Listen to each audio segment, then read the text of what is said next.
یہ مقبوضہ بلوچستان آج جمعہ 2 مئی سال 2025 ہے۔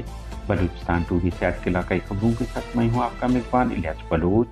بارکھان سے 3، تربت سے 2 اور پسنی سے 1 نوجوان پاکستانی فوج کے ہاتھوں جبری لاپتہ ہو گئے۔ سنجابی جعلی مقابلے میں قتل ہونے والے 7 میں سے 2 افراد کی شناخت جبری لاپتہ افراد کے طور پر ہو گیا ہے۔ بلوچستان ایک ایسا خطہ بن چکا ہے جہاں زندگی نہیں بلکہ خوف بسایا گیا ہے: بلوچ اتحادی کمیٹی۔ تربت 3 نوجوانوں کی نعشوں کی عدم حوالگی، دھرنا جاری، تعزیت دھرنا گاہ میں لی جائے گی مظاہرین۔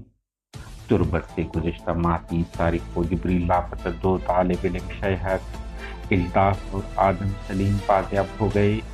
کوہڈو موبائل ٹاور فائرنگ واقعے میں زخمی ہونے والا پرائیویٹ محافظ نواب خان ولد فاضل خان جان بحق ہو گیا۔ پنجگور آوران پاکستانی فورسز اور ڈیلی